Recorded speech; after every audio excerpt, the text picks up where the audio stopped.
సరే మాట్లాడుకుంటే కొత్తరంలో కొన్ని విషయాలు తెలుసుకునే ప్రయత్నం చేద్దాం. గడిచినట్టు కొన్ని వారాల నుంచి మనం ఒక సందర్భాన్ని పోస్ట్ పోన్ చేసుకుంటూ వెళ్ళిపోతున్నాం. ఒకసారి అది తెలియాలంటే మరొకసారి దాన్ని రివిజన్ చేసుకుని చరిత్రలోకి వెళ్ళే ప్రయత్నం చేద్దాం. అందరూ కూడా కొంచెం శ్రద్ధగా ఉండడానికి ప్రయత్నం చేయండి. సరిచిన ప్రార్థన చేసుకుని నేరు వాక్యంలోకి వెళ్దాం. ప్రార్థన. మహాపరిశుద్ధుడా, మహోన్నతుడా, మహాగణుడా, మమ్మల్ని మిక్కిలిగా ప్రేమించిన మా ప్రియ పరలోకమందున మా తండ్రి, శ్రేష్టమైన నామానికి స్తుతులు చెల్లించుకుంటున్నాం తండ్రి.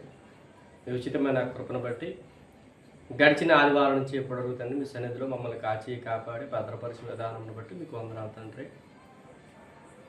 కొన్ని నెలల నుంచి తండ్రి జకర్యా గ్రంథాన్ని వివరించుకునే ప్రయత్నాలు మేము చేసినప్పుడు తండ్రి కొన్ని అంతరాయాల వలన దాన్ని ఆపేసాం తండ్రి. మళ్ళీ దాన్ని పునఃప్రారంభించడానికి సహాయం దయచేయండి. మరి ఇప్పటివరకు చెప్పుకున్న సంగతులు మరొకసారి దాన్ని రివిజన్ చేసుకుని తండ్రి దాన్ని కంటిన్యూ చేయడానికి మీరే మాకు సహాయం దయచేయండి. మంచి వాతావరణం దయచేయండి. ప్రత్యక్షంగానే పరోక్షంగానే మీ మాటలు వింటున్నా వారిని కూడా మరొకసారి జ్ఞాపకం చేసుకుంటారని క్రీస్తు నామాన్ని ప్రార్థన అడిగి వేడుకుని మా పరమ తండ్రి. ఆమెన్.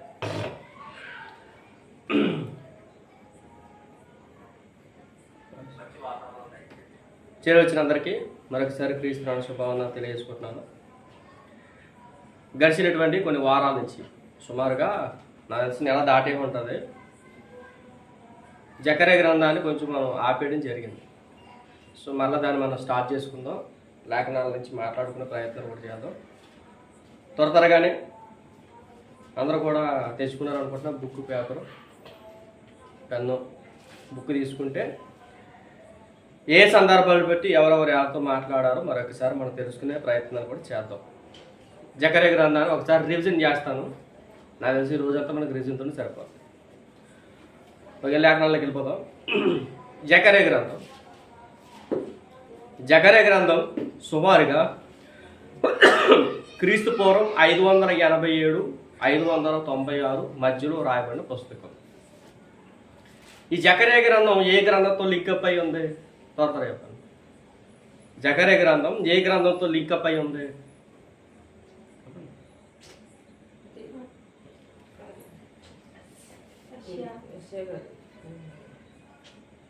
ఆప్షన్ కూడా సబ్జెక్ట్ అది ముందు అసలు సబ్జెక్ట్ ఆప్షన్లో చెప్తాను. నెహెమియా గారా? దేవుని స్తోత్రం.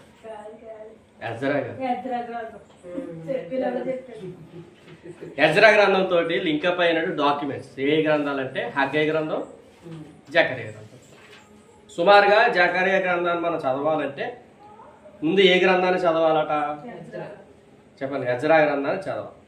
ఎజ్రా గ్రంథం అయిపోయిన తర్వాత ఎజ్రా గ్రంథం అంటే సుమారుగా దర్యావేషు అంటే కోరేష్ మహారాజు ఎవరైతే ఉన్నారో కోరేష్ మహారాజు పరిపాలన అయిపోయిన తర్వాత ఈ మాదీయ సామ్రాజ్యాన్ని పరిపాలించిన మహారాజు ఎవరంటే దర్యావేషు గారు.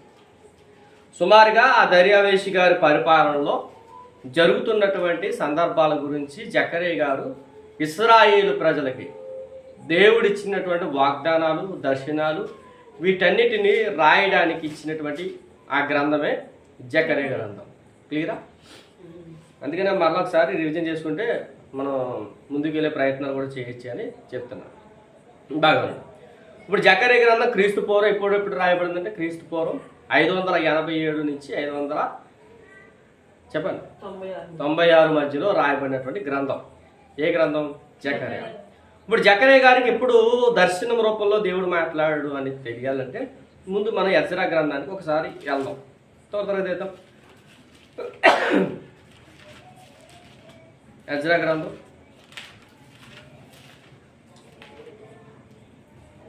ఎజ్రా గ్రంథం 5వ అధ్యాయం. ఎజ్రా గ్రంథం 5వ అధ్యాయం 1 నుంచి. ప్రవక్తలైన హగ్గయి, ఇద్దో కుమారుడైన జకర్యాయు యోదా దేశమందు యెరూషలేమునందు ఉన్న యూదులకు ఇశ్రాయేలు దేవుడైన యెహోవా నామమును ప్రకటింపక. అంటే 5వ అధ్యాయం మొదటి వచనంలో చెప్పబడినటువంటి ఆ ప్రకటనలు ఏంటి అని మనకు తెలియాలంటే ఏ గ్రంథాన్ని చదవాలని చెప్పాను? హగ్గై గ్రంథము, జకర్యా గ్రంథం. హగ్గై గ్రంథం సుమారుగా ఆ 2వ సంవత్సరంలో చెప్పేశాడు. సుమారుగా ఆయనకి దర్శనాలు కూడా తక్కువే వచ్చాయి. ఎవరికి చెప్పండి, తొందరగా చెప్పండి. హగ్గై గారికి దర్శనాలకి సుమారు ఎన్నో అధ్యాయులు? 2 అధ్యాయాలు ఉంటాయి. దానికి 2 అధ్యాయాలతోటి హగ్గై గారిని వివరించేశాడు. అండ్ నెక్స్ట్ చాప్టర్ ఏదంటే జకర్యా గ్రంథం. ఇంకా మనకి ఇంకా బూస్టింగ్ రావాలంటే పై వచనం చూడండి, 24 వచనం, 4:24. యెరూషలేములో ఉండు దేవుని మందిరపు పని నిలిచిపోయిను, ఇలాగున పార్షిక దేశపు రాజైన దర్యావేషు ఏలుబడి 2వ సంవత్సరం వరకు ఆ పని నిలిచిపోయాడు. క్లియర్ కదా? అంటే సుమారుగా దర్యావేషు మహారాజు ఎవరైతే ఉన్నారో దర్యావేషు మహారాజు పరిపాలన 2వ సంవత్సరం వరకు దేవుని ఆలయాన్ని మరలా తిరిగి కట్టడానికి ఎవరు పూనుకోలేదని అప్పుడు దేవుడు అయినటువంటి యెహోవా ఏం చేశాడంటే హగ్గై గారితోనూ జకర్యా గారితోనూ మాట్లాడాడు. ఏ రూపంలో? దర్శన రూపంలో. ఇప్పుడు ఆ దర్శన రూపంలో మనకి 5వ అధ్యాయం మొదటి వచనంలో కనబడిన ఒకే ఒక పేర కనబడుతుంది, ఒకే ఒక వచనం కనబడుతుంది. ఆ వచనానికి లింక్ డాక్యుమెంటే హగ్గై గ్రంథము, జకర్యా గ్రంథం. గడిచిన వారం మన కొన్ని వారాల క్రితం హగ్గై గ్రంథం చదివేసుకున్నాం, వివరించుకున్నాం. ఇప్పుడు జకర్యా గ్రంథాన్ని ఒకసారి పైన వివరించుకునే ప్రయత్నం చేసి కొంచెం దేవుని చేత మీద మరొక రోజు ఎక్కడైతే ఆపేసామో అక్కడి నుంచి స్టార్ట్ చేసుకుంటాం. తీద్దాం బైబిల్. జకర్యా గ్రంథం మొదటి అధ్యాయం మొదటి వచనం. దర్యావేషు ఏలుబడి 2వ సంవత్సరం 8వ నెలలో యెహోవా వాక్కు ప్రవక్తయు ఇద్దోకు పుట్టిన బెరక్యా కుమారుడైన జకర్యాకు ప్రత్యక్షమై సెలవిచ్చినదేమనగా ఆగుతాం. అంటే మొదటి దర్శనం జకర్యా గారికి ఎప్పుడు కలిగింది అంటే దర్యావేషు పరిపాలన 2వ సంవత్సరం 8వ నెల, 2వ సంవత్సరం 8వ నెల తర్వాత చెప్పండి యెహోవాకు ప్రత్యక్షమైంది. అంటే దర్యావేషు గారి పరిపాలన 2వ సంవత్సరంలో ఆయన పరిపాలన చేస్తున్న టైంలో 8వ నెలలో ఎవరికి దర్శనం కనబడింది? చెప్పండి తొందరగా. జకర్యా గారు కనబడింది. ఒకసారి 10వ వచనం హగ్గై గ్రంథం, 2వ అధ్యాయం 10వ వచనం. హగ్గై గ్రంథం 2:10. మరియు దర్యావేషు ఏలుబడి యందు 2వ సంవత్సరం 9వ నెల 24వ దినాన. అర్థమవుతుందా? బాగా పక్క వచ్చినవే, పక్క పేర చూడండి. దర్యావేషు ఏలుబడి యందు 2వ సంవత్సరం 9వ నెలలో హగ్గై గారికి దేవుడు దర్శనం ఇచ్చాడు. ఎవరి గురించి? యెరూషలేము ప్రజానీకం కోసం, దేవుని మందిరాన్ని గురించిన ప్రస్తావన కోసం హగ్గై గారితో దేవుడు ఎన్నో సంవత్సరం మళ్ళీ మాట్లాడు, 9వ నెలలో మాట్లాడాడు. మరలా ఇక్కడికి వచ్చే సమయానికి అంటే ఇప్పుడు 10వ అధ్యాయం అంటే క్షమించండి 2వ అధ్యాయం హగ్గై గ్రంథం 2వ అధ్యాయం 10వ వచనం చదివే ముందు మనం ఏ వచనం చదవాలి? జకర్యా గ్రంథం మొదటి అధ్యాయంలో ఉన్నటువంటి సారాంశం చదవాలి. అంటే సుమారు ఎన్ని వచనాలు అంటే 6 వచనాల వరకు చదవాలి. అర్థమవుతుందో చెప్తున్నమాట.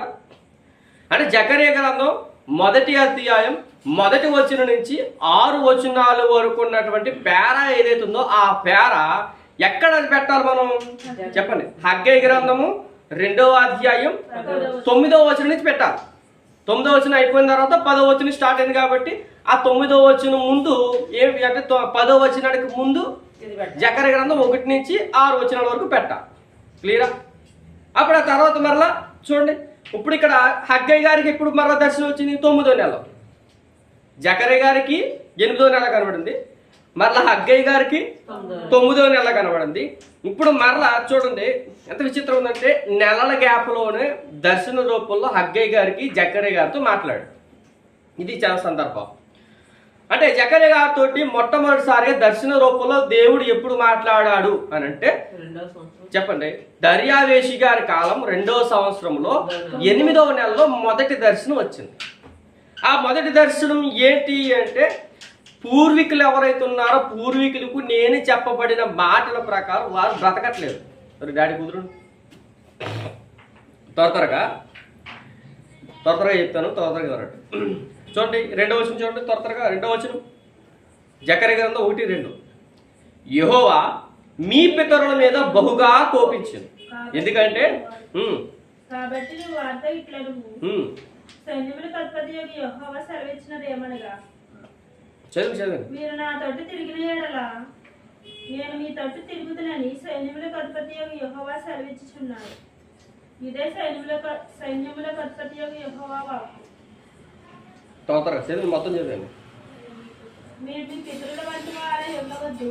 పూర్వీకులైన ప్రవక్తలు సైన్యములకు అధిపతి యెహోవా సెలవిచ్చినది ఏమనగా, మీ దుర్మార్గతను మీ దుష్క్రియలను మాని తిరుగుడని వారు ప్రకటించినను వారు వెనుకపోయారు.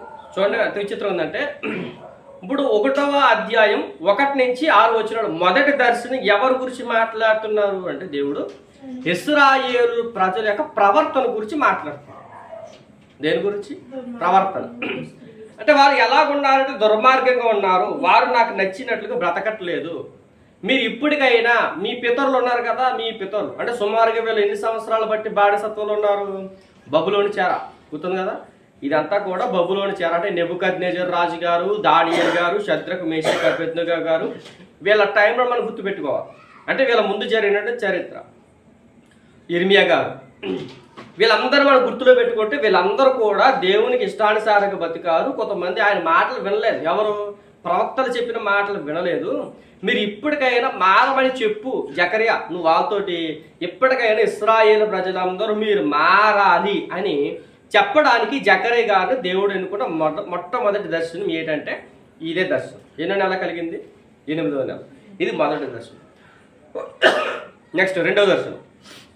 రెండవ దర్శనం ఎప్పుడు కలిగింది చూడండి, 7వ వచనం. 7వ వచనం. మరియు దర్యావేషు ఏలుబడి ఉంది 2వ సంవత్సరం శబాటు అను 11వ నెల 24వ దినమున యెహోవా వాక్కు ప్రవక్త ఇద్దోకు పుట్టిన బెరక్యా కుమారుడైన జకర్యాకు ప్రత్యక్షమై ఇలాగూ సెలవిచ్చింది. బాగా వినండి. గుర్రాల గురించిన ప్రస్తావన గుర్తుందా? ఎర్రని గుర్రం, చెప్పండి. చుక్కల గుర్రం, తెల్లని గుర్రం, 3 గుర్రాలు. ఈ 3 గుర్రాలు ఒక గొంజి చెట్ల మధ్యలో నుంచి వస్తున్నటువంటి సందర్భాలు మీకు చెప్పాను. ఎర్రని గుర్రం దేనికి సాదృశ్యంగా మాట్లాడుకున్నట్టు యుద్ధానికి సాదృశ్యంగా కనపడుతుంది. చుక్కలు కలిగినటువంటి గుర్రాలు దేనికి సాదృశ్యం? కరువుకి, తర్వాత క్షామానికి కలిగినటువంటి సందర్భాల గురించి మాట్లాడుతున్నాం.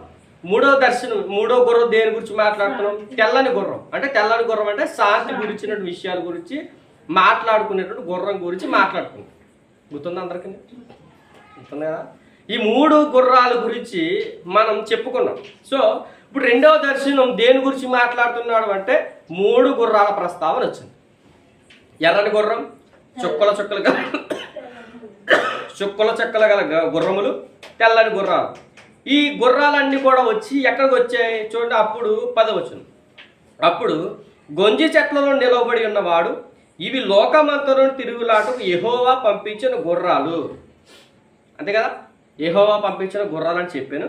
అవి గొంజి చెట్ల మధ్యను నిలబడి యెహోవా దూతను చూచి, మేము లోకమంతా తిరుగులాడు వచ్చినాం, ఇదిగో లోకులందరూ శాంతము కలిగి నిమ్మలముగా ఉన్నారని చెప్పాను.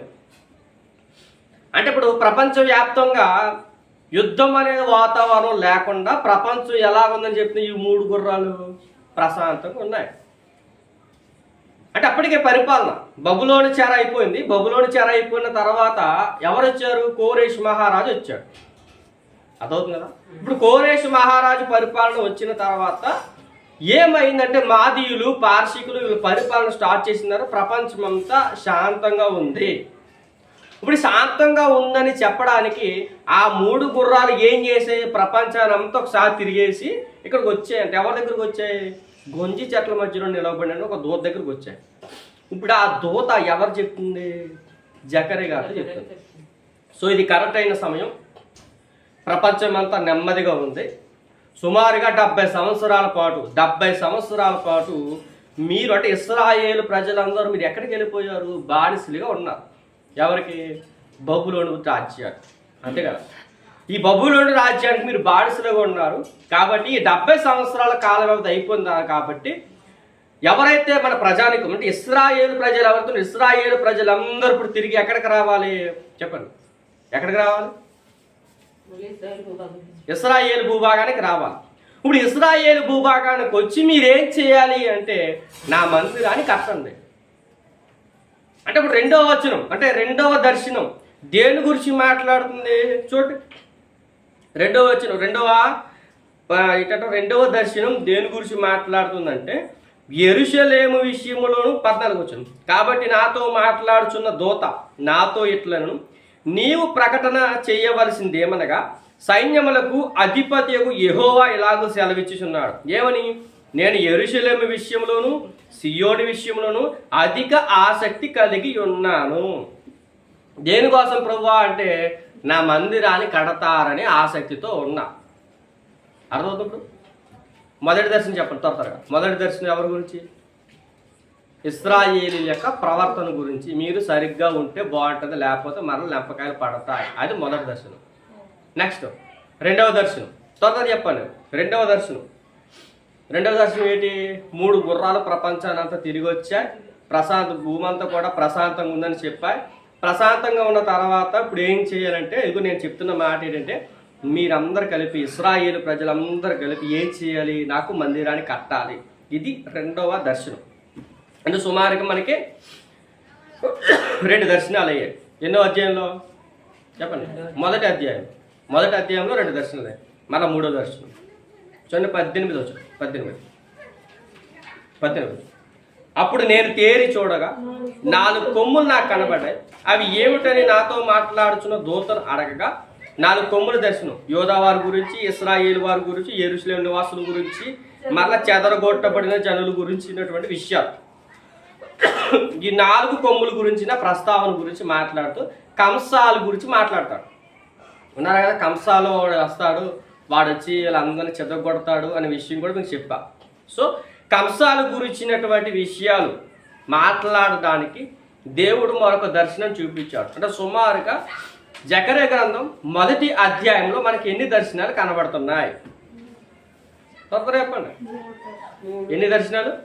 3 దర్శనాలు కనబడతాయి. అంటే సుమారుగా ఈ 3 దర్శనాలు కూడా రెండవ సంవత్సరంలో జరుగుతున్నటువంటి సందర్భం. నెక్స్ట్ రెండవ అధ్యాయంలో మనకి కనబడుతున్న సారాంశం ఏంటంటే, త్వరగా చదువుదామా ఒకసారి. మరియు నేను తేరి చూడగా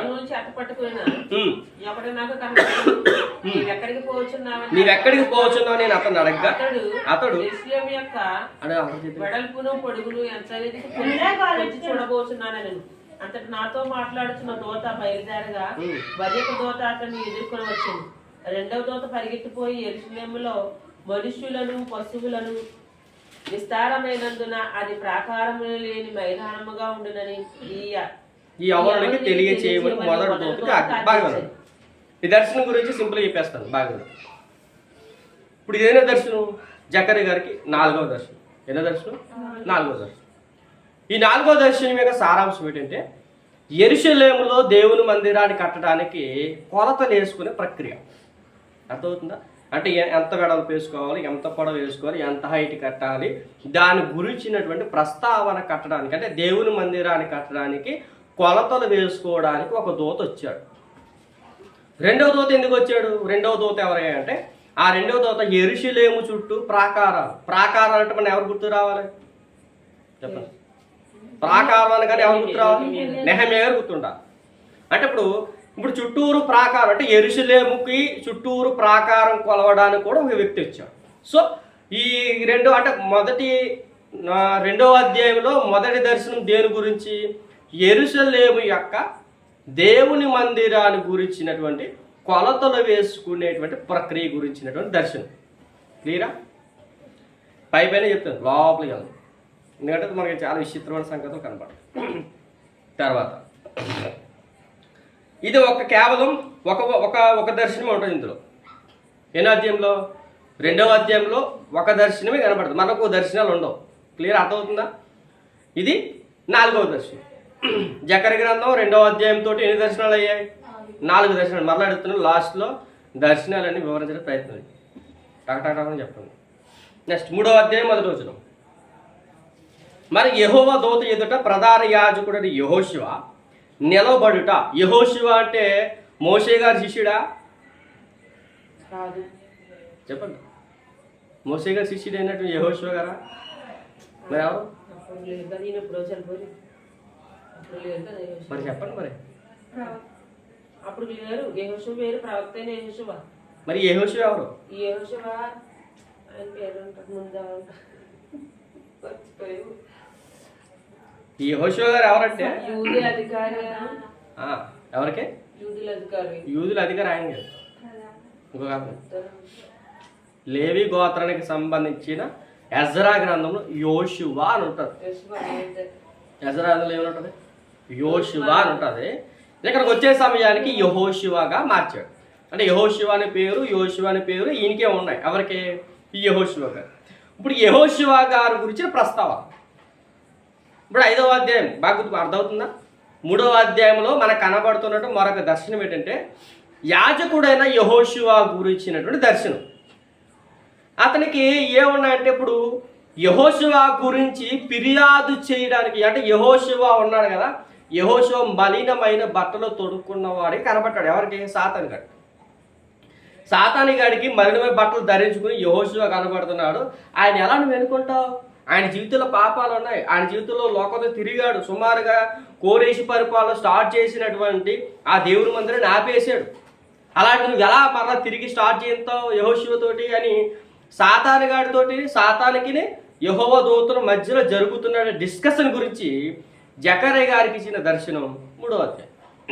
అంటే ఇప్పుడు 3వ అధ్యాయం ఎవరి గురించి చెప్పబడుతున్న మాట, ఎవరి గురించి చెప్పబడుతున్న దర్శనం? యెహోషువ. అంటే యాజకుడైనటువంటి యెహోషువ గురించి మాట్లాడుతున్న దర్శనం. ఒకసారి తీద్దామా? 2వ వచనం. సాతాను యెహోవా నిన్ను గద్దించును, యెరూషలేమును కోరుకుని యెహోవా నిన్ను గద్దించును, ఇతడు అగ్నిలో నుండి తీసిన కొరిమి వల్ల ఉన్నాడు కదా అని యెహోవా దూత సాతానుతో అను. అర్థమవుతుందా? అంటే ఇప్పుడు యెహోషువ గారు ఎలా కనబడుతున్నాడు అంటే అగ్నిలోని తీసిన కొరిమి వలె కనబడుతున్నాడు. అంటే ఎవరు? యెహోషువ గారు. ఇప్పుడు యెహోషువ గారు అలా కనబడుతుంటే అప్పుడు యెహోషువ వస్త్రాలు ఎలాగున్నాయి? మలినమైన వస్త్రాలు ధరించిన వాడు దూత సముఖం నిలబడి ఉండగా దూత దగ్గర నిలిచి ఉన్న వారిని పిలిచి ఇతను మైల బట్టలు తీసివేయడం ఆజ్ఞాపించి నేను, చూడండి, మైల బట్టలు అంటే శరీర వస్త్ర అలంకరణ సంబంధించిన బట్టలు కాదు. మళ్ళీ ఇస్తున్నా, మీ అందరికి అర్థమవుతుందా? మలినమైన వస్త్రాలు అంటే శరీరానికి సంబంధించిన వస్త్రములు కాదు. మరి దేని గురించి వస్త్రములు? చూడండి, ఇతను మైల బట్టలు తీసివేయడం ఆజ్ఞాపించి నేను నీ దోషమును పరిహరించి ప్రశస్తమైన వస్త్రముతో నిన్ను అలంకరించి ఉన్నా అని చెప్పారు. ఇప్పుడు మైల వస్త్రములు అంటే మలినమైన వస్త్రాలు ధరించుకున్న వాడు అనుకోండి, సింపుల్గా ఏం చేయడానికి మంచి కాస్ట్లీ డ్రెస్ మెయింటైన్ చేస్తే సరిపోద్ది కదా. అంటే ఇప్పుడు మలినమైన వస్త్రాలు తీసి మంచి వస్త్రాలు, ప్రశస్తమైన వస్త్రాలు ధరించాలంటే ముందు ఇతరులు ఏముందంటే కానీ దోషాలు ఉన్నాయి, పాపాలు ఉన్నాయి. ఇప్పుడు వాటన్నిటిని దేవుడు ఏం చేశాడట? చెప్పండి. దేవుడు ఏం చేశాడట?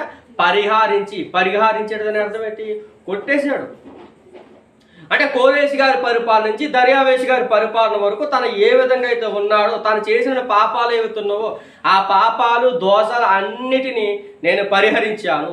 ఇప్పటి నుంచి యెహోషువ నా కొరకు నిలబడతాడు. ఇది 3వ అధ్యాయంలో కనబడుతున్న దర్శనం. చూడండి, ఆయనకి ఏమి ఇచ్చాడు చూడండి. చాలా విచిత్రమైన సంగతులు కనబడతాయి. 7వ వచనం. సైన్యములకు అధిపతి యెహోవా సెలవిచ్చినది ఏమన్నా, నా మార్గము నడుచు, నేను నీకు అప్పగించిన దాన్ని భద్రముగా గైకొనిన ఎడల నీవు నా మందిరం మీద అధికారివై నా ఆవరణములు కాపాడుదువు. అంటే ఇప్పుడు యెహోషువ గారిని దేని మీద అధికారిగా చేశాడు? దేవుని మందిరం మీద అధికారిగా చేశాడు. అంటే ఇప్పుడు యెహోషువ గారు ఎలాగైతే చెప్తారో ఆ విధంగా ఎవరు చేయాలి? ఇశ్రాయేలు ప్రజలందరూ చేయాలి. దేవుని మందిరాన్ని కట్టాలి. మళ్ళీ ఒక విషయం చెప్తున్నాను, బాగా గుర్తుపెట్టుకో. యెహోషువ ఏడు ప్రభువా, ఇదిగో నువ్వు సరిగ్గా ఆ మందిరాన్ని కడితే చిగురు కూడా ఇక్కడి నుంచి మురుస్తుంది. అంటే చిగురు అంటే ఎవరు? ప్రభువైన యేసుక్రీస్తు వారి గురించి దేవుడు ఎవరితో చెప్పాడట? చెప్పండి. యెహోషువతో చెప్పాడు. చూడండి ఒకసారి కనబడుతున్న వచనం 8వ వచనం. 8 ప్రధాన యాజకుడిని యెహోషువ నీ ఎదుట కూర్చుండు, నీ సహకారులు సూచనలుగా ఉన్నారు, నీవును వారును నా మాట ఆలకింపుము. ఏదనగా చిగురు అను నా సేవకు నేను రప్పింపబోచున్నాను. బాగా గుర్తుపెట్టుకోండి. ఇప్పుడు ఇది ఎవరి కాలంలో చెప్పబడుతున్న మాట? మాదీయుడకు దర్యావేషు కాలంలో చెప్పబడుతున్న మాట. బాగా గుర్తుపెట్టుకున్నా. చిగురు. ఇప్పుడు ఇదే చిగురు, నీటి చిగురు మొలిపించును. ఇది ఎవరితో చెప్పాడు దర్శనం? ఒక ప్రవక్త, యెషయా ప్రవక్త. యెషయా ప్రవక్త హిజ్కియా కాలంలో ఉన్న వ్యక్తి. ఎవరు చెప్పండి? యెషయా గారు. మళ్ళా రివిజన్ చేస్తున్నాం.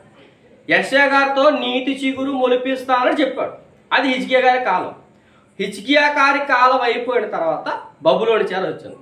బబులోని చెర అయిపోయిన తర్వాత సుమారుగా 20 సంవత్సరాలు అయిపోయిన తర్వాత, అంటే కోరేషు పరిపాలన అయిపోయింది, దర్యావేషు పరిపాలన స్టార్టింగ్లో, అంటే 2వ సంవత్సరం దాటిన తర్వాత మరలా యెహోషువ గారితో ఏం మాట్లాడుతున్నారు? ఇదిగో నువ్వు కడుతున్నటువంటి ఆలయంలో చిగురు నిలబడద్దే, నా సేవకుడిని చిగుని నేను పంపిస్తాను అని ఎవరితో మాట్లాడుతున్నాడు? మరలా యెహోషువ గారితో జకరియా గారికి మధ్యలో జరుగుతున్న డిస్కషన్. అంతే కదా. జకరియా దర్శనంలో యెహోషువని దూత వీళ్ళిద్దరితో డిస్కషన్ జకరియా గారు చూస్తున్నారు. మరలా ఇప్పుడు ఈ దర్శనం జరుగుతుంది కదా. ఈ దర్శనం ఎప్పుడు నెరవేర్పు జరిగింది?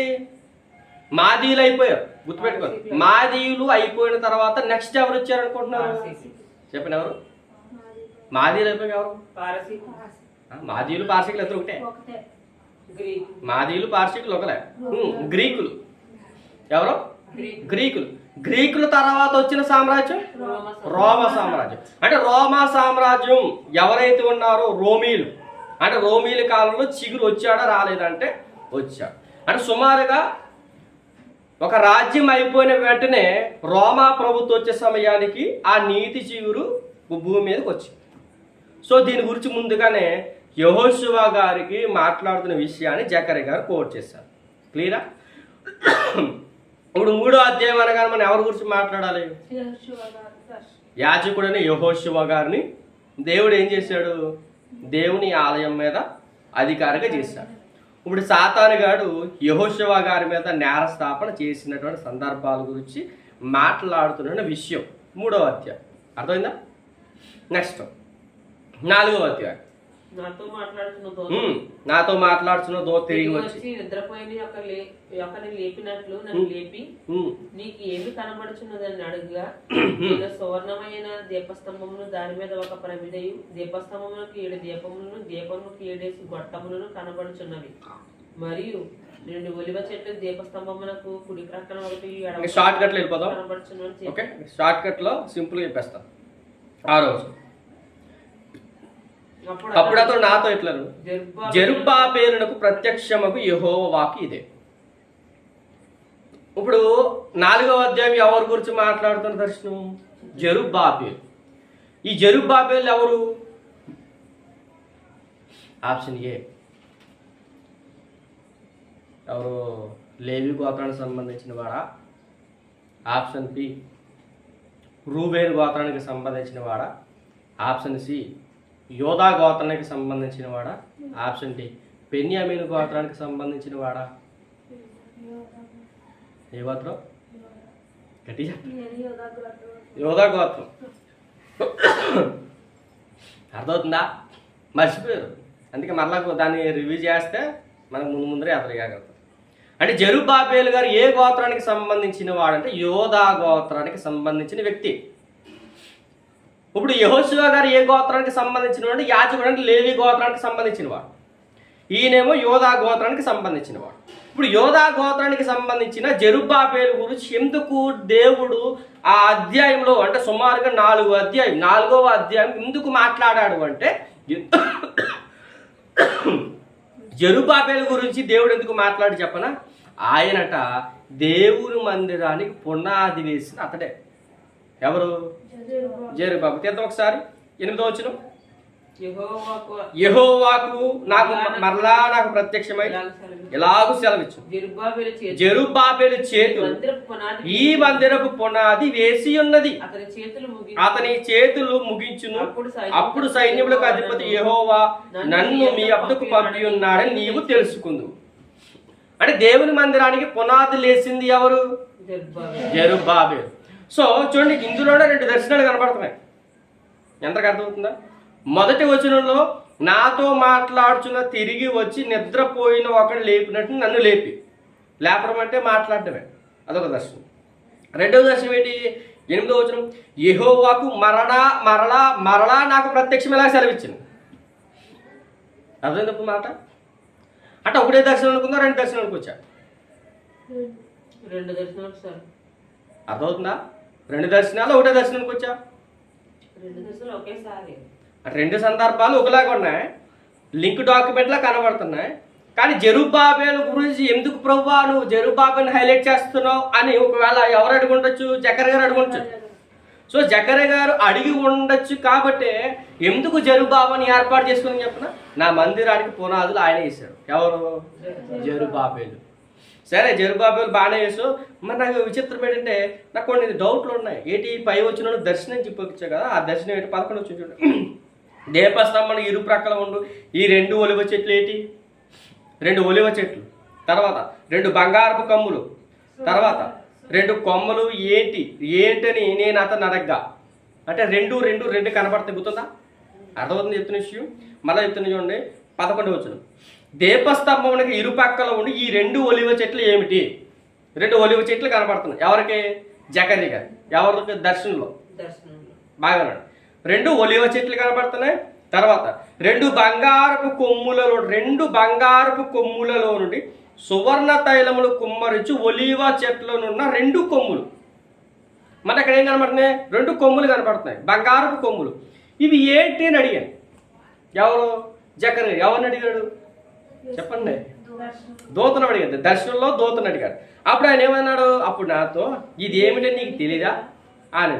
నా ఏమన్నాడు? నాకు తెలీదు అని అడగా అతడు వీరిద్దరు 2 అనే పదం కనబడింది కదా, ఆ 2 వీరిద్దరు అంటే ఎవరెవరు చెప్పండి? అంటే యెహోషువ గారు, జెరుబ్బాబెలు గారు, వీళ్ళిద్దరి గురించి కలిపి మాట్లాడుతున్న దర్శనం. రెండవ దర్శనం. అర్థమవుతుంది మీ అందరికనే? అంటే సర్వలోకనాథుడు వీరిద్దరిని ఎంచుకున్నాడు అని చెప్పడానికి ఆ దర్శనంలో అంటే 4వ అధ్యాయంలో కనబడుతున్న రెండవ దర్శనం. ఓకేనా? అంటే సుమారుగా ఎన్ని దర్శనాలు అయ్యాయి? త్వరగా చెప్పండి. ఎన్ని? మొదటి అధ్యాయంలో 3 దర్శనాలు. మొదటి అధ్యాయంలో 3 దర్శనాలు. రెండో అధ్యాయంలో 1 దర్శనం. రెండవ అధ్యాయంలో 1. 3వ అధ్యాయంలో యెహోషువ కోసం దర్శనం. 3, 4, 5 దర్శనాలు. 4వ అధ్యాయంలో జెరుబ్బాబెలు కోసం 2 దర్శనాలు. అంటే 7 దర్శనాలు వచ్చాయి. అర్థమైంది కదా? ఇప్పుడు అంటే సుమారుగా 4వ అధ్యాయం వచ్చే సమయానికి సుమారుగా ఎన్ని దర్శనాలు అయ్యాయి? 7 దర్శనాలు అయ్యాయి. ఒకసారి లింక్ డాక్యుమెంట్ కింద మనం చదువుకుంటే ఇంకా క్లియర్గా మనకు అర్థమైపోతుంది. అంటే మీకు గుర్తుందా? కీర్తనల గ్రంథం 2వ అధ్యాయం మనం వివరించుకున్నాం. ఎలా వివరించుకున్నాం? అసలు ఎందుకు ఈయన ఎందుకు ఆ మాటలు అన్నాడు అనే విషయాలు ఒక్కొక్కటి వివరించుకుంటూ వెళ్ళిపోతే లింక్గా కనబడ్డాయి. ఆయన అక్కడ ఉండడం, ఇక్కడ వీళ్ళు చెప్పడం, ఆయన అక్కడ ఉండడం, ఈ లింక్ డాక్యుమెంట్ ఎలాగైతే కనబడుతుందో సేమ్ టు సేమ్ అలాగే కనబడుతుంది. త్వరగా 5వ అధ్యాయం ఎగిరిపోవు పుస్తకం గురించి మాట్లాడుతున్నాడు. సుమారుగా ఎంత పొడవు ఎంత వెడల్పు అంటా చూడండి. 20 మూరల నిడివి అంటే పొడవు. 20 మూరలు అంటే సుమారుగా 30 అడుగులు. ఎంత చెప్పండి? 30 అడుగులు. 30 అడుగుల పుస్తకం అంటే అంతే సార్. 30 అడుగుల పుస్తకం అంటే ఎగ్జాక్ట్గా చెప్పాలంటే మా ఇల్లు కడుతున్నాం కదా, మా చుట్టూరు ఈ వాల్ కాంపౌండ్ కాకుండా లోపల ఉన్న పుస్తకం. లోపల ఉంది స్తంభాలు వేసాం కదా, స్తంభాలు. ఆ స్తంభం నుంచి ఈ స్తంభం వరకు సుమారు 30 అడుగులు అది. అర్థమవుతుందా? అంటే ఊహించుకుని ఒకసారి అంత పెద్ద పుస్తకం. తర్వాత వెడల్పు ఎంతట? వెడల్పు 10 మూరలు అంటే 15 అడుగులు. 15 అడుగులు అంటే దాంట్లో సగం. అంటే సుమారుగా 30 అడుగులు పొడవు, 15 అడుగుల వెడల్పు కలిగినటువంటి పుస్తకం కనబడిందంట. ఎవరికి? జకర్యా. ఆ జకర్యా గారికి ఆ కనబడిన దాంట్లో ఏం రాయబడుతుంది అంటే దాంట్లో ఒకటి దొంగతనం చేసేవారి గురించి రాస్తున్నటువంటి ఒక పేజ్ ఉందంట.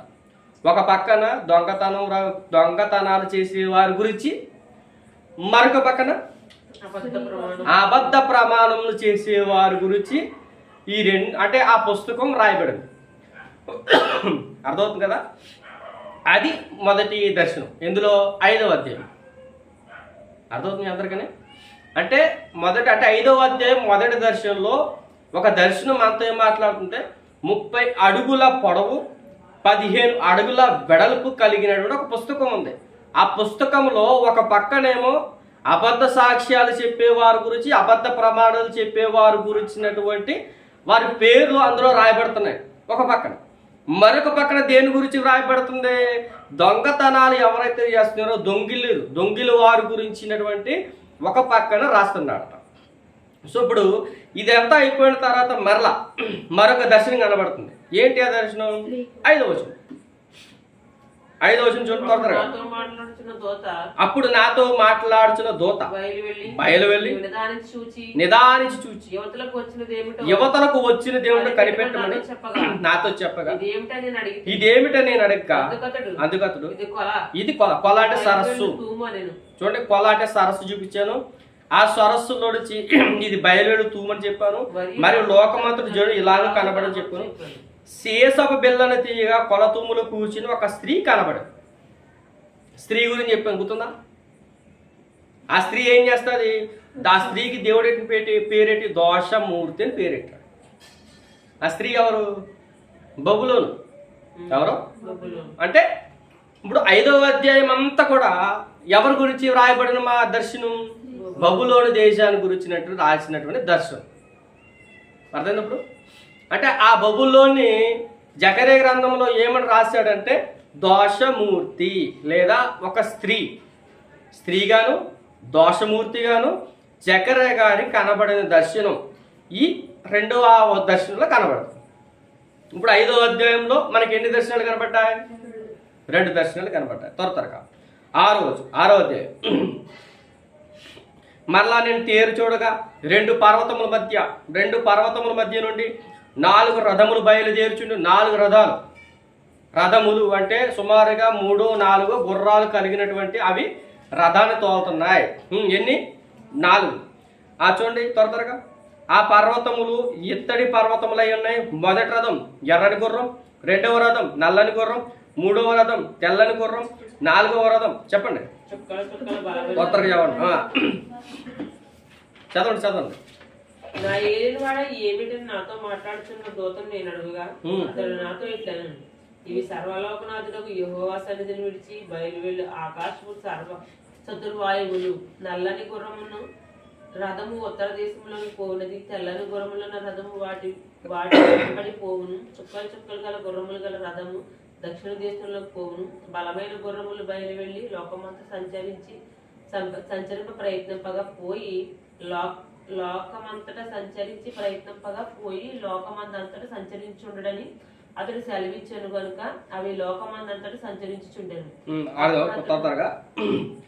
మనకి మొత్తం 4 గుర్రాలు కనబడ్డాయి. 4 రథములు కనబడ్డాయి. గుర్రపు రథాలు 1 ఎర్రని గుర్రాలు. నెక్స్ట్ 2వ రథం నల్లని గుర్రములు, 3వ రథానికి తెల్లని గుర్రములు, 4వ రథానికి ఎలా ఉన్నాయట? చుక్కలు కలిగినటువంటి రథాలు ఉన్నాయట. ఇది ఎరుపు రంగు దేనికి సాదృశ్యం అంటే చెప్పాను, యుద్ధానికి సాదృశ్యం, రక్తపాతానికి సాదృశ్యం. నలుపు కరువుకి తెగులుకి సాదృశ్యం. తెలుపు విజయానికి శాంతికి సాదృశ్యం. మచ్చలు మంచి మరియు చెడు రెండింటి గురించి మాట్లాడే సాదృశ్యం. అర్థమవుతుందా? 4 రథాలు. ఒక రథం ఎర్రని రథాలు అంటే ఎర్రని గుర్రములు కలిగిన రథం దేని గురించి చెప్తుంది? ఆ దర్శనంలో యుద్ధ వాతావరణం గురించి మాట్లాడుతుంది. నెక్స్ట్ ఈ మళ్ళీ తర్వాత గుర్రం ఏంటి? 2వ రథం నల్లని గుర్రపు రథం. అది ఏం చూపిస్తుందంటే కరువు కోసం మాట్లాడుతుంది. తెగుళ్ళు అంటే అప్పటికి ఇశ్రాయేలు దేశంలో అంటే ప్రపంచవ్యాప్తంగా కరువులు ఉన్నాయంట, తర్వాత తెగులు కూడా ఉన్నాయంట, వాటి గురించి మాట్లాడుతుంది. 3 తెలుపు దేనికి సాదృశ్యం? విజయానికి శాంతికి సాదృశ్యం.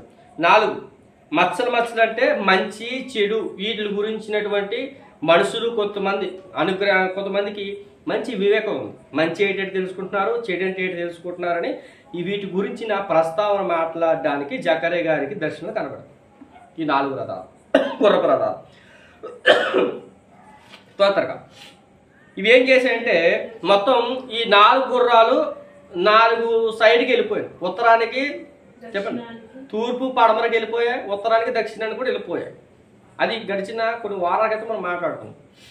అంత విచిత్రం అంటే ఉత్తరం అంటే ఇస్రాయేల్ భూభాగాన్ని మనం సెంటర్ చేసుకుని ఇస్రాయేల్ భూభాగాన్ని మనం సెంటర్ చేసుకుంటే ఆ ఇస్రాయేల్ భూభాగానికి ఉత్తరాన ఏముందంట? లెబనోను. ఏముంది చెప్పండి? లెబనోను. తర్వాత తూర్పు అంటే మనకి ఇది తూర్పు. ఇప్పుడు ఈ తూర్పుకి ఏముంది? సిరియా, యోర్దాను. సిరియా, యోర్దాన్ మన పైన కనపడుతుంది చూడండి. యోర్దాన్ నది సిరియా. సిరియా అంటే దమస్కు. తర్వాత దక్షిణం అంటే మ్యాప్లో కింద ఈజిప్ట్. గుర్తుందా? ఈజిప్ట్ దేశం, సేనాయి పర్వతం, ఇవన్నీ కూడా ఈ దేనికి సంబంధించింది? దక్షిణానికి సంబంధించింది. పడమర కూడా, ఎందుకంటే ఇటువైపు ఏమని చెప్పినా మధ్యధరా సముద్రం ఉంది. గుర్తుందా? ఒక సైడు మధ్యధరా సముద్రం ఉంటుంది కాబట్టి అటువైపు కూడా ఏముందంట? ఈజిప్టే ఉందంట. సో ఉత్తరాన్నేమో లెబనోను, తర్వాత తూర్పేమో సిరియా, యోర్దాను, దక్షిణమేమో ఈజిప్టు, పడమర కూడా ఈజిప్టే. అంటే దక్షిణం పడమర అంటే కదా, దానికి వైట్ ఆపోజిట్గా తూర్పు, పడమర, సౌత్, నార్త్ ఎలాగైతే ఉన్నా సేమ్ అలాగే. ఇప్పుడు ఎంత విచిత్రం ఉందంటే 6 చూడండి సరే. 6 నల్లని గుర్రములున్న రథాలు ఉత్తర దేశంలోనికి పోవున్నది. నల్లని గుర్రాలు ఎక్కడికి వెళ్తున్నాయంట? ఉత్తర దేశం. ఉత్తర దేశం అనగానే ఎక్కడికి వెళ్తున్నాయి? లెబనోను. అంటే లెబనోను అనే ప్రాంతం ఏంటంటే సుమారుగా బబులోను దేశానికి వెళ్తున్నాయి. అర్థం ఇప్పుడు ఏ గుర్రాలు? నల్లని గుర్రములున్న రథాలు ఎక్కడికి వెళ్తున్నాయి? ఉత్తర దేశానికి వెళ్తున్నాయి. తెల్లని గుర్రములున్న రథాలు వాటి వెంబడి వెళ్తున్నాయి. వేటి వెంబడి? నల్లని గుర్రాన్ని వెంబడి వెళ్తున్నాయి. అర్థమవుతుందా? నల్లని గుర్రం కరువు తెగులతో కూడుకున్నటువంటి ఆ దేశానికి వెళ్తున్నాయి. ఏ దేశానికి? బబులోని దేశానికి. ఈ బబులోని దేశానికి వెళ్తూ ఉండగానే వెనకాల ఇప్పుడు ఏ గుర్రం వెళ్తుంది? తెల్లని గుర్రం వెళ్తుంది. ఎక్కడికి? బబులోని దేశానికి. ఎందుకు? ఇప్పుడు బబులోని దేశాన్ని జయించడానికి దేవుడు ఇప్పుడు ఏ దూతను పంపిస్తున్నాడు? తెల్లని దూతను పంపిస్తున్నాడు. అతో తెల్లని దూతం అంటే యుద్ధం గెలవడం, శాంతిని, నెమ్మదిని కలుగజేయడం. ఇప్పుడు దాని తర్వాత చుక్కల గల గుర్రము రథము దక్షిణం వైపుకి వెళ్ళింది. దక్షిణం అంటే ఈజిప్ట్ దేశానికి వెళ్ళిపోయింది. ఏ గుర్రం? త్వరగా చెప్పండి. చుక్కలు కలిగినటువంటి గుర్రం. ఇంకో గుర్రం ఏముంటుంది? బలమైన గుర్రములు బయలువేరి లోకమంతటా సంచరింప ప్రయత్నించాయి. అంటే బలమైన గుర్రాలు అంటే ఏ గుర్రాలు? ఒకటి ఎర్రని గుర్రం. నాకు తెలిసి ఎర్రని గుర్రం అనుకుంటున్నాను. అంటే విచిత్రం ఉందంటే అన్నీ కూడా వెళ్ళాయి. అన్ని గుర్రాలు కూడా ప్రపంచం అంతా తిరిగాయి. గుర్రపు రథాలు అన్నీ తిరిగాయి. అన్నీ తిరిగేసిన తర్వాత అప్పుడు అక్కడ చూడండి 7వ త్వరగా చదువుదాం. బలమైన గుర్రములు బయలు వెళ్ళి లోకమంతటా సంచరింప ప్రయత్నింపగా పోయి లోకమంతటా సంచరించుట అతడు సెలవిచ్చాను కనుక అవి లోకమంతటా సంచరించు. అప్పుడు అతడు నన్ను పిలిచి ఉత్తర దేశంలోనికి పోవు వాటిని చూడుము. అవి ఉత్తర దేశముందు నా ఆత్మను నెమ్మది పరుచునని నాతో అనేను. అంటే ఉత్తర దేశం అంటే ఏంటి తెలుసా? చెప్పండి. ఉత్తర దేశం అంటే బబులోను. ఇది బబులోను దేశంలో ఏమవుతుంది? ఇప్పుడు ఆల్రెడీ మాదీలు పార్షికులు ఉన్నారు కదా. ఇప్పుడు మాదీలు పార్షికులు ఇంకా సొసైటీలు ఇంకా ఉంగిలిపోయారు బబులోని చెరలో. ఎవరో? ఇశ్రాయేలు ప్రజలు. ఇప్పుడు నల్లని గుర్రాలు వెనకాల ఈ తెల్లని గుర్రాలు వెళ్తే అపజయం వస్తుందా, జయం వస్తుందా? తెల్లని గుర్రాలు వెళ్తే జయం కలుగుతుంది. ఎవరి మీద? బబులోని దేశం మీద. ఇప్పుడు బబులోని దేశం మీద జయం కలుగుతుంది కాబట్టి నా ఆత్మను నెమ్మది అక్కడ పెడతా. ఎక్కడ? బబులోను దేశంలో. అందుకని ఉత్తర దేశానికి పంపించాడు. ఇది మొదటి దశ. ఎన్నో అధ్యాయంలో? 6వ అధ్యాయం. త్వరగా మరి యెహోవాకు నాకు ప్రత్యక్షమైన సెలవు ఇచ్చిందనుకో 2వ దశ. చెరపట్టబడిన వారిలో బబులోను నుండి వచ్చిన హెల్దయి, టోబియా, యదయ అనువారు జఫన్య కుమారుడు యోషియా ఇంటి దిగి ఉన్నారు. వారు చేరిన దినమును ఇంటికి పోయి వారిని వెండి బంగారం తీసుకుని కిరీటం చేసి ప్రధాన యాజకుడుకు యెహోషువకు తల మీద ఉంచు. అర్థమవుతుందా? అధిక సంపన్నులు ఎవరుతుందో అధిక సంపన్నులందరినీ కూర్చుకుని యెహోషువ ఎవరైతే ఉన్నారో యెహోషువ దేవుని ఆలయానికి అధికారిగా ఉన్నాడు. ఆ అధికారికి సూచనగా మీరు ఏం చేయాలంటే అతని తల మీద బంగారపు కిరీటాన్ని తయారు చేయండి. ఇది ఎవరెవరికి అప్పచెప్పాడు దేవుడు? చదవండి, ఎవరెవరికి అప్పచెప్పాడు? హెల్దైకి, టోబియాకి, యదాయ అనువారు యోషియా ఇంట్లో ఉన్నారు. బాగా వినండి. హెల్దైకిని, టోబియా గారికి, యదాయ వీళ్ళ ముగ్గురు కలిసి ఎవరికి బంగారు కిరీటం చేయాలి చెప్పండి. అర్థమవుతుంది? అర్థం కావట్లేదా? చదవన మరలా. చెరపట్టబడిన వారిలో బబులోను నుండి వచ్చిన హెల్దయి, టోబియా, యదాయ అని వారు వీళ్ళ ముగ్గురు ఎవరింటికాడ ఉన్నారు? యోషియా ఇంటికాడ ఉన్నారు. అదవుతుందా? యోషియా గారి ఇల్లు ఏదవుతుందో ఆ ఇంట్లో వీళ్ళ ముగ్గురు వచ్చారు. వీళ్ళ ముగ్గురు వచ్చిన తర్వాత వారు చేరిన దినము నువ్వు ఇంటికి పోయి నువ్వేమనాలి? వారిని అడిగి వెండి బంగారమును తీసుకుని కిరీటం చేసి ప్రధాన యాజకుడైన యెహోజాదు కుమారుడైన యెహోషువకు తల మీద ఉంచు. ఇప్పుడు అర్థమైందా? ఇప్పుడు ఎవరెవరిని అడిగాడు చెప్పండి. ఎవరెవరు చదువు దాంట్లో ఉంది, తొందర చదవండి. హెల్దై గారిని, టోబియా, యోదయ వీళ్ళ ముగ్గురిని అడగమని చెప్పాడు. షెల్టర్ ఇచ్చింది ఎవరు? యోషియా గారు. మరి యోషియా అంటే రాజు కాదు, మళ్ళీ గుర్తుపెట్టుకోండి. యోషియా అంటే రాజు కాదు, కేవలం బస చేయడానికి వచ్చిన యోషియా గారి ఇంటికాడ వీళ్ళ ముగ్గురిని అడగమని చెప్పాడు. తర్వాత 13 వచ్చింది. అతడు యెహోవా ఆలయాన్ని కడతాడు. అతడి ఘనంత వహించుకుని సింహాసనాసీనుడై అతడు యాజకత్వం చేయగా ఆ ఇద్దరికి సమాధానకరమైన యోచనలు కలుగును. ఆ కిరీటపు యెహోవా ఆలయంలో జ్ఞాపకార్థం ఉంచుమని హేలెమునకును, టోబియాకును, యదయాకును, జఫన్య కుమారుడైన హేమానుకును ఉండును. అంటే నలుగురు ఇప్పుడు నలుగురు కలిపి ఏం చేయించాలి? యెహోషువ గారికి బంగారపు కిరీటాన్ని చేయించాలి. ఇది 2వ దర్శనం. ఇందులో చెప్పండి 6వ అధ్యాయంలో 2వ దర్శనం సరిపోద్దా? చెప్పండి. ఇంక 7వ అధ్యాయం ముగించుకుందాం. సుమారు నాకు తెలిసి 7 అధ్యాయులు చెప్పాను అనుకుంటున్నాను. 8 వరకు చెప్పాం.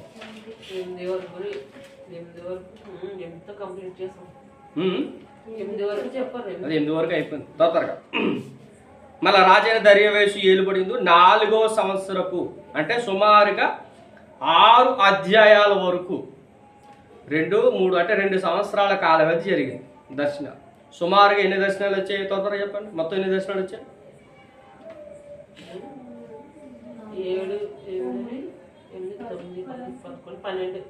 12 దర్శనాలు. 6వ అధ్యాయం వచ్చే సమయానికి 12 దర్శనాలు.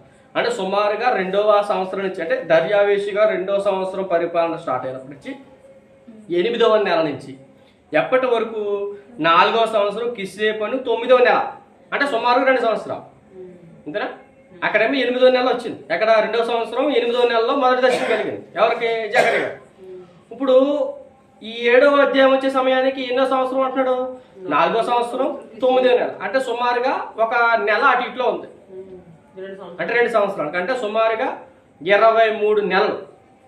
23 నెలలో జకరియా గారికి వచ్చిన దర్శనాలు 12 దర్శనాలు. నెక్స్ట్ 4వ దర్శనం 4వ సంవత్సరంలో కిస్లేపను 9వ నెలలో బేతేలు వారును, సెరెజు వారును, రెగల్మ వారిని పంపి ఇన్ని సంవత్సరాలు మేము దుఃఖించినట్లు 5వ నెలలో ఉపవాసం ఉండి దుఃఖించుమా. ఉపవాసం గురించి మాట్లాడతారు. గుర్తుందా? మేము ఉపవాసం ఉన్నాం. దేనికోసం ఉపవాసం ఉన్నామంటే కొన్ని సంవత్సరాల క్రితం మేము ఒకరి గురించి ఉపవాసం ఉన్నారు. ఎవరెవరి కోసం ఉపవాసం ఉన్నారు గుర్తుందా మీకు? చూడండి, ఒక మాట కనబడుతుంది.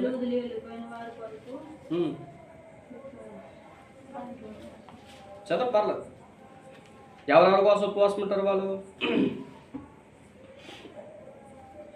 సుమారుగా 7వ అధ్యాయం 3వ నెలలో 3వ వచనంలో 5వ నెలలో ఉపవాసం ఉంటారు వాళ్ళు.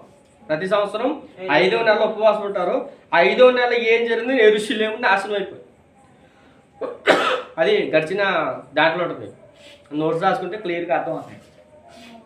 మళ్ళీ చెప్తున్నా, 2వ రాజులు 25, 8, 9 వచనాల్లో మనకి ఏం కనబడుతుంది? 5వ నెలలో, అంటే ఆ 5వ నెలలో ఏం జరుగుతుందంటే యెరూషలేము నాశనం అయిపోయింది కాబట్టి దాని గురించి వీళ్ళు ఏం చేస్తున్నారట? ఉపవాసం చేస్తున్నారట. నెక్స్ట్ మేము అలా చేయొచ్చా చేయకూడదా అని దాని గురించి మాట్లాడుతున్న విషయం. ఏది ఈ విషయం, ఈ దర్శనమా లేకపోతే మాట్లాడటమా? మాట్లాడు, ఇది దర్శనం కాదు. ఓకేనా, ఇది దర్శనం కాదు. ఇప్పుడు ఎవరెవరు వచ్చారు? బేతేలు వారు, అంటే బేతేలు వారు ఎవరైతే ఉన్నారో వారు సెరేజేరును రెగల్మేకును తమ వారిని పంపారు.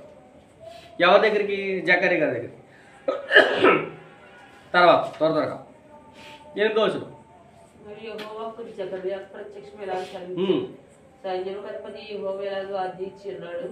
సత్యము నడుచని తీర్పు తీర్చుడి, ఒకరి యందు ఒకరు కరుణావాత్సల్యమును కనపరుచుకుడి, విధవరాండ్రను తండ్రి లేని వారిని పరదేశంలో దరిద్రులను బాధపట్టకుడి, మీ హృదయమందు సహోదరులు ఎవరికి కీడి చేయడానికి. ఇంకా అర్థమైపోతుంది కదా సహజ మాట అంతా. ఇప్పుడు 9 నుంచి 14 వచ్చిన వరకు దర్శనం. అది దర్శనం కదండి. యెహోవాకు జకరియకు ప్రత్యక్షమై అంటే ప్రత్యక్షం అంటే దర్శనం. ఇప్పుడు దర్శనం మరలా ఏం మాట్లాడుతున్నాడు? మీరు విధవరాండ్రను తండ్రి లేని వారిని దరిద్రులు బాధ పెట్టకండి, ఎప్పటికైనా చాలా జాగ్రత్తగా ఆ వాక్యానుసారంగా బతకండి అని మరలా వీళ్ళతో మాట్లాడుతున్న విషయం. ఎవరితోటి? యూదులతోటి. ఇది 13వ దర్శనం, అంతే కదా? 13వ దర్శనం. నెక్స్ట్ 8వ అధ్యాయం. మరి సైన్యములకు అధిపతి యెహోవాకు ప్రత్యక్షం ఎలా సెలవిచ్చాను. సైన్యములకు అధిపతి ఆదేశించినది ఏమనగా, మిగుల ఆసక్తితో నేను సియోను విషయమందు రోషం వహించి ఉన్నాను, బహు రౌద్రం గలవాడనై దాని విషయమందు నేను రోషం వహించి ఉన్నాను. యెహోవా సెలవిచ్చినది ఏమనగా, నేను సియోను నద్దకు మరలా వచ్చి యెరూషలేములో నివాసం చేతును, సత్యమును అనుసరించు పురమనియు సైన్యములకు అధిపతి యెహోవా పర్వతం పరిశుద్ధ పర్వతం అని పేర్లు పెట్టబడు. అంటే పేర్ల గురించి మాట్లాడుతున్న దర్శనం చెప్పినట్టు గుర్తు కదా అంటారు కానీ, యెరూషలేము, సియోను పర్వతం, తర్వాత సత్యమును అనుసరించే పురం అని ఈ దర్శనాలు ఏవైతున్నా వీటి గురించి మాట్లాడుతున్నట్టు విషయాలు మాట్లాడే సందర్భమే 8వ అధ్యాయం. కూర్చుందామా? ఇది దర్శనం. ఒకసారి మనం లింక్ వేసుకుంటా, ఒకవేళ మీకు ఎంతవరకు గుర్తున్నాయో చూడకుండా చెప్పడానికి ప్రయత్నం చేయండి. ముగించేస్తున్నారు, అంత అయిపోయింది దర్శనాలు వివరించి. మొదటి దర్శనం, ఇశ్రాయేలు ప్రజల ప్రవర్తన బాగోలేదు, వారి ప్రవర్తన బాగుంటే నేను మీ మధ్యలో ఉంటానని చెబుతున్నటువంటి దర్శనం. రెండవ దర్శనం ఏంటి చెప్పండి? 3 గుర్రాలు పంపించారు. ఆ 3 గుర్రాలు పంపిస్తే ఆ 3 గుర్రాలు ఏం చెప్తున్నాయంటే, భూమంతా ప్రపంచమంతా శాంతంగా ఉంది అని చెప్పినప్పుడు, సరే శాంతంగా ఉంది కదా, నా దేవుని ఆలయాన్ని కట్టడానికి నేను చాలా ఆసక్తి కలిగి ఉన్నాను, మీరు ఇప్పటి నుంచి మరలా దాన్ని తిరిగి కట్టండి అని దేవుడు ఎవరితో మాట్లాడుతున్నాడు? జకరియా గారితో మాట్లాడుతున్న దర్శనం. 3వ దర్శనం 4 కొమ్ముల గురించి మాట్లాడుతున్న దర్శనం.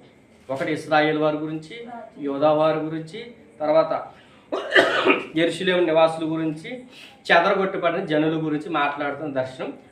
వాళ్ళందరూ కూడా కంసాలి ఒక అతను ఉంటాడు, అతడు ఏం చేస్తారంటే అతడి పని అతను చేసుకుంటున్న సందర్భము. 3వ దర్శనం. 4వ దర్శనం దేవుని మందిరానికి కొలతలు వేసుకునేటువంటి ప్రక్రియ. ఒకరేమో దేవుని ఆలయానికి ఏం చేస్తున్నారు? కొలత వేస్తుంటే మరొకరు ఏం చేస్తున్నారు? యెరూషలేముకి ప్రాకారం కట్టడానికి కొలతలు వేసుకుంటున్న సందర్భం. నెక్స్ట్ తొందరగా చెప్పండి, మీకు ఎంత వచ్చిందో. 3వ అధ్యాయం ఎవరి కోసం? యెహోషువ గారి కోసం. యెహోషువ గారు దేవుడు ఏం చేశాడు? తనకున్నటువంటి పాపాలన్నీ పరిహరించి మరలా అతను నిర్దోషిని చూపించి మలిన వస్త్రాలు తీసి ప్రశస్తమైన వస్త్రాలు ధరింపజేసి, నువ్వు దేవుని ఎదుట దేవుని మందిరానికి అధికారిగా నేను నియమించాను, నువ్వు నీ కింద సూచనకర్తలు ఉంటారు, అధికారులు ఉంటారు, వారు చెప్పిన మాటల ప్రకారం నువ్వు పాటించు, చిగురు ఈ మరల నీ దగ్గరకు వస్తాడని చెబుతున్న సేవకుడు వస్తాడని చెబుతున్నటువంటి సందర్భం. యెహోషువ గారితో, అంటే యెహోషువ గారి గురించి జకరియాతో మాట్లాడి దర్శనం. 4వ అధ్యాయం దేని గురించి? యెహోషువ అంటే జెరుబ్బాబేలు గురించి దర్శనం. ఈ జెరుబ్బాబేలు ఎందుకు హైలైట్ చేస్తున్నా ప్రభు అని మరలా జకరియా గారు అడిగితే, జకరియా గారితో దేవుడు ఏమంటాడంటే, నాకు పునాది వేసింది అతడే, నా ఆలయానికి పునాది జెరుబ్బాబేలు వేసాడు, కాబట్టి ఆ జెరుబ్బాబేలు వేసిన పునాదిని బట్టి నేను అతన్ని విడిచిపెట్టను, అతడు యూదులకు అధికారిగా ఉంటాడు భవిష్యత్తు. నెక్స్ట్ మరలా ఆయన మరలా వాళ్ళు పోల్చారు కదా, 2 కొమ్ముల కింద, తర్వాత 2 ఒలివ చెట్ల కింద వాళ్ళిద్దరిని కొలిచాడు. ఎవరెవరిని? జెరుబ్బాబేలు గారిని, యెహోషువ గారిని. తర్వాత మరలా 4వ అధ్యాయం అంతా పుస్తకం గురించి మాట్లాడతారు. 30 అడుగుల పొడవు, 15 అడుగుల వెడల్పు కలిగిన పుస్తకం. ఒకవైపు ఏమో దొంగతనాలు చేసేవారి గురించి, మరొక వైపు ఏమో అబద్ధ ప్రమాణాలు చేస్తున్న వారి గురించి వారి పేర్లు రాయబడుతున్న సందర్భం. మరలా 5వ వచనం నుంచి మరలా ఏం కనబడుతుంది మనకి? బబులోను దేశాన్ని ఒక స్త్రీతో పోల్చాడు. ఆ స్త్రీతో మరలా ఏమంటున్నాడు? ఆ స్త్రీకి ఏం పేరు ఉంది? దోషమూర్తి అని పేరు ఉంది. ఆ దోషమూర్తి గురించినటువంటి ప్రస్తావన మనకి 5వ అధ్యాయంలో కనబడుతుంది. 6వ అధ్యాయంలో పర్వతాలు, అంటే 2 ఎత్తడి పర్వతాల మధ్యన వస్తున్నటువంటి 4 గుర్రపు రథాలు కనబడుతున్నాయి. ఆ గుర్రపు రథాలు ఎక్కడెక్కడికి వెళ్ళాయి, ఎక్కడి నుంచి వస్తున్నాయి? ఉత్తర దేశానికి, అంటే ఉత్తర వైపుకి వెళ్తున్నటువంటి నల్లని గుర్రం, తర్వాత ఒక గుర్రం తెల్లని గుర్రం. ఈ నల్లని గుర్రం వెనకాల తెల్లని గుర్రం వెళ్ళింది. నువ్వు ఎందుకు ప్రభావ తెల్లని గుర్రాన్ని పంపించావు? ఆ తెల్లని గుర్రం దగ్గర ఏముంది? నా ఆత్మ ఉంది, నా సన్నిధి వాళ్ళ దగ్గర ఉంది. అంటే ఉత్తర దేశం నా పిల్లలు ఉన్నారు కాబట్టి ఆ ఉత్తర దేశానికి నా ఆత్మను పంపిస్తున్నాను. నా ఆత్మే ఎవరో కాదు, చెప్పండి, తెల్లని గుర్రం. ఇది మరొక దర్శనం. తర్వాత మరలా హెల్దయి, టోబియా, యదయ, తర్వాత వీళ్ళు ఏం చేయాలి? యెహోషువ గారికి బంగారపు కిరీటం చేయించాలి. అతని మాట మీరు అందరూ వినాలి. దీని గురించిన ప్రస్తావన.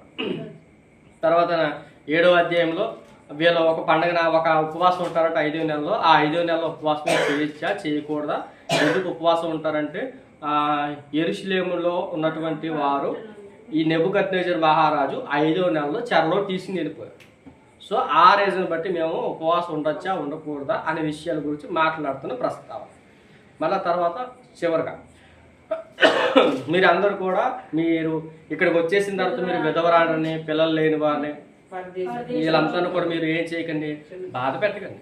మీరందరూ కూడా మంచిగా బతికితే మీ అందరికీ మంచి ఆయుష్ని నేను ఇస్తారని ఈ దర్శన రూపంలో దేవుడు మాట్లాడుతుంది. సుమారుగా మనకి ఎన్ని దర్శనాలు కనపడ్డాయి? 13 దర్శనాలు కనపడ్డాయి. మళ్ళీ 14 ఏంటి? 14లో యెరూషలేము అనే ప్రాంతానికి కొన్ని పేర్లు నామకరణం తర్వాత చేయబడుతుంది. ఆ నామకరణాలు ఏంటి చూడండి. యెరూషలేము నివాసం చేస్తున్నాం, సత్యమును అనుసరించి పురం అంటారు, సైన్యములకు అధిపతికి యెహోవా పర్వతం అంటారు, పరిశుద్ధ పర్వతం అని పేరు పెట్టు. పరిశుద్ధ పర్వతం గుర్తుందా? ఎవరిని గుర్తు రావాలి? పరిశుద్ధ పర్వతం, యెహోవా పర్వతం ఎవరు గుర్తొచ్చేది మీకు? పరిశుద్ధ పర్వతం కొత్త నిబంధనలు ఆవిడ ఎవరు గుర్తుంది కదా? అంటే ఆ ప్రాంతానికి వీళ్ళు ఎట్టుకుని పేరెట్టి మీరు పరిశుద్ధ పర్వతంలో మీరు ఆ దేవుడిని ఆరాధిస్తారని చెప్తాడు. సో ఆ పరిశుద్ధ పర్వతానికి ఇక్కడ సాదృశ్యంగా మనకి ఎవరు కనబడుతున్నారు? సమరస్తి కనబడుతుంది. ఆ తల్లి మాట్లాడుతున్న విషయం. కాబట్టి ఇక మనకి 8వ అధ్యాయం ఇంకా ఏమైనా ఉన్నాయేమో చూసి చెప్తాను. ఇంకా సుమారుగా 18వ వచనంలో మరొక దర్శనం త్వరగా చూద్దాం. 8-18 ముగించుకున్నాం. మరియు సైన్యం అధిపతి యెహోవాకు నాకు ప్రత్యక్షం ఇలాగ సెలవిచ్చాను. సైన్యం అధిపతి యెహోవా ఆజ్ఞించినది ఏమనగా 4వ నెలలోని ఉపవాసము, 5వ నెలలోని ఉపవాసము, 7వ నెలలోని ఉపవాసము, 10వ నెలలోని ఉపవాసము, యోధా ఇంటి వరకు సంతోషమును ఉత్సాహమును పుట్టించు మనోహరములైన పండుగలను కాబట్టి సత్యమును సమాధానము ప్రియముగా ఎంచుడి. ఇప్పుడు ఇదంతా ఎన్ని నెలలు ఉపవాసం చేస్తున్నారు? ఒకటే. 4వ నెల ఉపవాసం ఒకటి, 5వ నెల ఉపవాసం ఒకటి, 7వ నెల ఉపవాసం ఒకటి, 10వ నెల ఉపవాసం. సుమారుగా సంవత్సరానికి 4 నెలలు వీళ్ళు ఏం చేస్తారంటే ఉపవాసం ఉన్నారు. దీని గురించిన విషయాలు మాట్లాడేదే మరొక దర్శనం. ఇంటికి వెళ్ళిన తర్వాత ఒకసారి మళ్ళీ రివిజన్ చేసుకోండి. మళ్ళీ మనం ఇది తొందరగానే ఈ అధ్యాయం మనం ముగించుకునే ప్రయత్నం చేస్తాం. జకర్యా గ్రంథాలు ఓకేనా? మళ్ళీ 7 జోలికి పోవద్దు. మనం ఎంత త్వరగా మన గ్రంథాలు వివరించుకుంటే అంత త్వరగా మనకి ఆత్మీయంగా మనం ఎదుగుతాం. సో ఈ కొద్ది మాటలు మన విడికిల్లో పనింప చేయని కాక ఇండియన్ కూడా చదవండి. ప్రార్థన.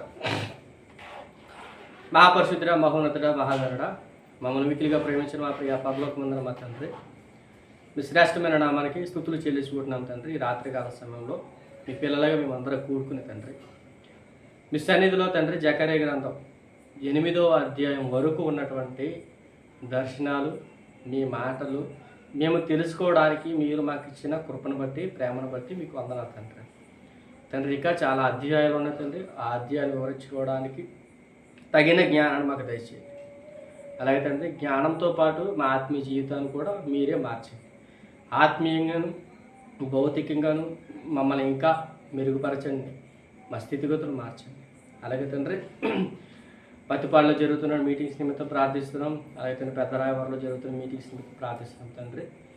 ఆ రెండు ప్రాంతాల్లో జరుగుతున్న మీటింగ్స్లో మీ కృపను బట్టి తండ్రి మంచిగా జరిగించండి. ఎటువంటి ఆటంకాలు, ఎటువంటి ఇబ్బందులు లేకుండా మంచి వాతావరణాన్ని మీరు దయచేసి మీ కృపను బట్టి జరిగిస్తారని కోరుకుంటున్నాం తండ్రి. అలాగే మేము ప్రయాణాలు చేస్తున్నప్పుడు మా ప్రయాణాల్లోనూ మా ఆరోగ్య విషయంలోనూ అన్నిటి విషయంలో మీరే మాకు తోడుగా నేర్పు నడిపించి ఇప్పటివరకు మీ మాటలు తండ్రి ప్రత్యక్షంగాను పరోక్షంగాను ఎవరైతే ఉన్నారో వారిని కూడా మరొకసారి జ్ఞాపకం చేసుకుని వారి ఆధ్యాత్మిక జీవితాన్ని ఇంకా మెరుగుపరుస్తారు. క్రీస్తు నామని ప్రార్థన అడిగి వేడుకుంటున్న మా పరమ తండ్రి ఆమె. తండ్రి దేవుని ప్రేమయు ప్రభుని యేసుక్రీస్తు వారి యొక్క కృపయు పరిశుద్ధాత్మ యొక్క నిన్న సహవాసం కూడిన మనకును సకల పరిశుద్ధులకును సదాకాలముతో ఇవ్వండి నడిపించును గాక. ఆమె ఆమె ఆమె. అందరికీ